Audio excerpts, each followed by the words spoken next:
እኔ የምልሽ እስቲ እውነቱን ንገሪኝ። ትላንትና ማታ ግን አሪፍ አልነበረ? እኔ የምልህ ከጉዳዩ በኋላ ሁሉም ወንዶች ስለዛ ነገር ነው እንዴ ማውራት የሚወዱት? ምን ለማለት ፈልገሽ? ከድርጊቱ ይልቅ ወሬው ላይ ታተኩራለህ ለማለት ፈልገሽ? እኔ እንደሱ አላልኩም። ማወቅ ስለፈለኩ ብቻ ነው የጠየቅኩ። ስማ ይሄ አጀንዳ አልመስልህ። ሳገባ ድንግል ነበርኩ። በርግጥ ሰርጌ ላይ አልተዘፈነልኝም። ምን ብር አምባር ሰበረለው እንዴ? ታዲያ ምን ችግር አለው?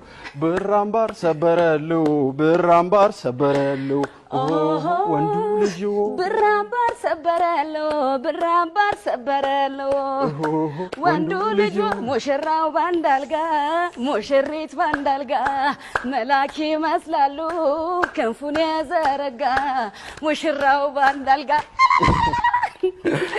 እኔ የምልሽ ግን ለምን አልተዘፈነልሽ? ነፍሰ ጡር ነበርኩ። ያ ግን አይቆጠርም ማለት እንዴ? እንዴት ነው የማይቆጠረው? እንክት አድርጎ ነው እንጂ የሚቆጠረው። ያስረገዘኝ እኮ ራሱ ባሌ ነበር። እንደሱ እኮ ነው አይቆጠርም። ምን አሁን ለወጉ ለስርዓቱ ሆኗል ብር አምባር የሚዘፈን? አስራት አይሆንም ማለት አስራት ባለቤቴ ማርገዝሽን ሰው ሁሉ እያወቀ ብር አምባር ማዘፈን አጓጉል ማስመሰል ነው አለ።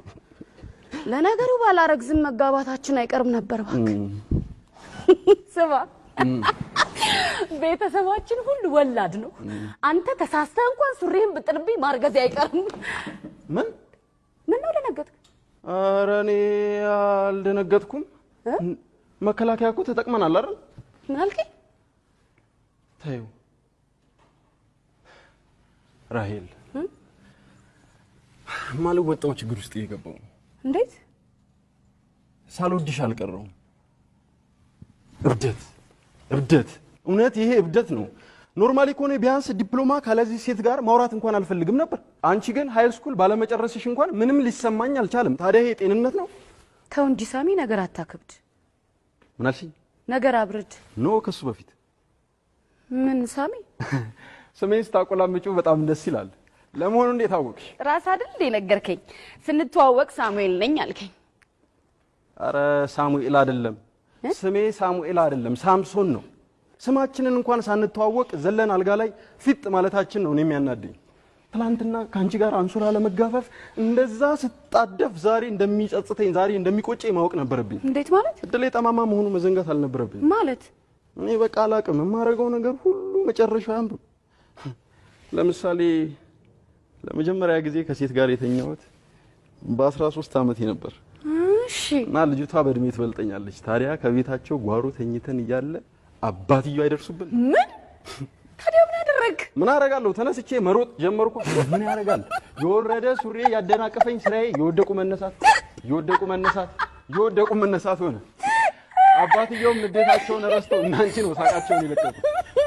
እኔ የምልሽ ለምሳሌ የትላንትናውን ምሽት ውሰጂ።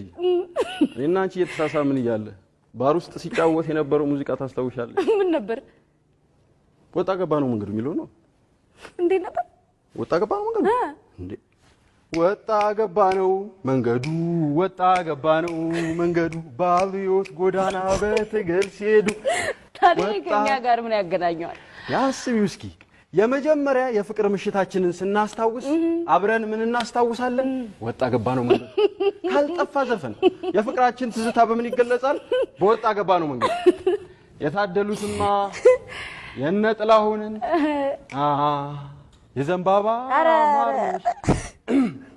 ትንሽ ጉንፋን ይዞኛል እዛ የዘንባባ ማርነ ወለላክ የረጋ አልደርስብህ አልኩኝ እጄን ብዘረጋ። ወይ ደግሞ የነ መሐሙድን አረ በከተማው ጭራሽ በሀገሩ ከኔና አንቺ በቀር ከኔና አንተ በቀር እነማን ነበሩ? የመሳሰሉ ዘፈኖች ያጋጥሟቸዋል።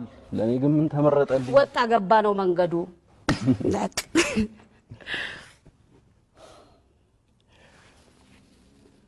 የምሬን ነው የምልሽ ራሔል፣ ከአንቺ ጋር ፍቅር ይዞኛል። በሌላ በኩል ደግሞ ደስተኛ ባለትዳር ነኝ። ታዲያ ይሄንን ምን አይነት እድል ትይዋለሽ? አጥባቂ ሃይማኖተኛ ነህ? አይደለሁም። ታዲያ ለምንድን ነው የዚህን ያህል የምታከብደው? ቆይ አንቺ የምለው እኔ እንደው ምንም አይሰማሽም? ትቀልዳለህ። አፍኜ ይዤው ነው እንጂ ለፈነዳ ደርሻለሁ። ግን አሁን ምን ማድረግ እንደምፈልግ ታውቂያለሽ? በገዛ እጄ እንትኔ እሱ ምን አደረገ?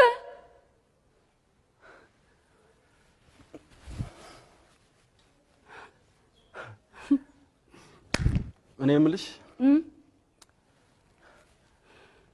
በዚህ ሰዓት ከሁሉም የከፋውና ጭንቅላቴን ሊያፈነዳው የደረሰው ነገር ምን እንደሆነ ታውቂያለሽ?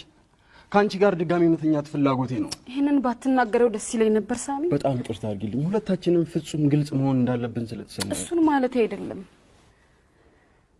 ትላንትና ማታ የሰራነውን ለንስ አባቴ ልናዘዝ ስላሰብኩ ሌላ ሁለተኛ ኃጢአት መስማት ስላልፈለኩ። እኔ የምልሽ ግን ንስሐ ስትገቢ ጉዳዩን ከማን ጋር እንዳደረግሽ ስም ጠቅሰሽ ትናገሪያለሽ? ኧረ በጭራሽ። ተመስገን። ራሄል እንደገና ወደ አልጋው መሄድ እንችላለን? ተው ሳሚ ይቅርብን።